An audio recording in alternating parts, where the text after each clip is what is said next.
வணக்கம். இந்த வீடியோவில் எதை பற்றி பார்க்க போகிறோன்னா, ஊழியர்களுக்கு 8வது சம்பள கமிஷன் வரப்போகிறது. மத்திய அரசு எடுக்க போகும் முக்கிய முடிவை பற்றி தான் இந்த வீடியோவில் பார்க்க போகிறோம். அது என்னென்னு தெரிஞ்சுக்கிறதுக்கு முன்னாடி நீங்கள் நம்ம சேனலை சப்ஸ்கிரைப் பண்ணலன்னா சப்ஸ்கிரைப் பண்ணி பக்கத்தில் இருக்க பெல் பட்டனையும் மறக்காமல் ப்ரெஸ் பண்ணி வச்சுருங்க. அப்போ தான் நான் போடுற முக்கியமான தகவல் உங்களை வந்து சேரும். இப்போ வாங்க வீடியோக்குள்ளே போகலாம்.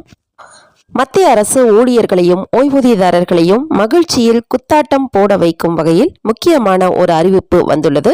ஆமாம், மத்திய அரசு ஊழியர்களின் சம்பளத்தை உயர்த்தும் 8வது சம்பள கமிஷன் உருவாக்குவது குறித்த புதிய தகவல் வெளியாகியுள்ளது.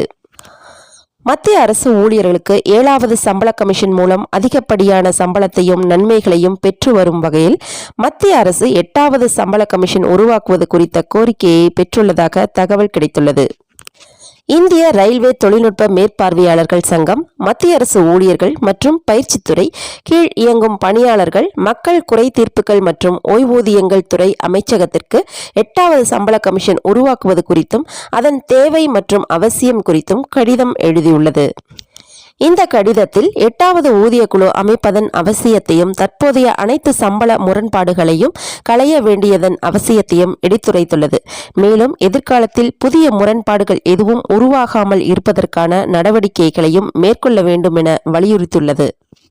பொதுவாக மத்திய அரசு சம்பள கமிஷன் ஒவ்வொரு 10 ஆண்டுகளுக்கும் இடைவெளியில் உருவாக்கப்படுகிறது. இந்த சம்பள கமிஷனின் நோக்கம் மத்திய அரசு ஊழியர்கள் மற்றும்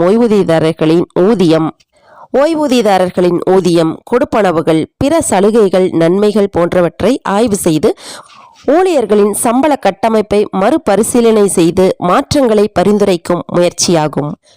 குறிப்பாக 3, 4 மற்றும் 5வது சம்பள கமிஷன் மத்திய அரசு ஊழியர்களின் ஊதியம், கொடுப்பனவு உயர்வு மற்றும் பணி நிலைமைகள் ஆகியவற்றை காலாகாலத்தில் மறுபரிசீலனை செய்ய நிரந்தர கட்டமைப்பை உருவாக்குவது அவசியம் என்று பரிந்துரைத்தது குறிப்பிடத்தக்கது. IRTSAவின் கடிதத்தில் பல முக்கிய கோரிக்கைகள் முன்வைக்கப்பட்டுள்ளன. முதல் கோரிக்கை புதிய மத்திய ஊதிய குழு அமைப்பதுதான். அடுத்ததாக பல்வேறு ஊழியர் குழுக்களின் சம்பளங்களில் இருக்கும் வேறுபாடுகள் மற்றும் முரண்பாடுகளை சரி செய்ய வேண்டும் என்று கோரிக்கை வைக்கப்பட்டுள்ளது. இவை அனைத்தையும் விட முக்கியமாக மத்திய அரசு ஊழியர்கள் சம்பளம் மற்றும் கொடுப்பனவு, ஊழியர்களின் பணியாற்றும் நிலை, பதவி உயர்வுக்கான வாய்ப்புகள் மற்றும் பதவி வகைகள் தொடர்பான அனைத்து முரண்பாடுகளையும் தீர்க்க பே கமிஷனுக்கு போதுமான கால அவகாசம் வழங்க வேண்டும் என்று IRTSA கோரிக்கை விடுத்துள்ளது.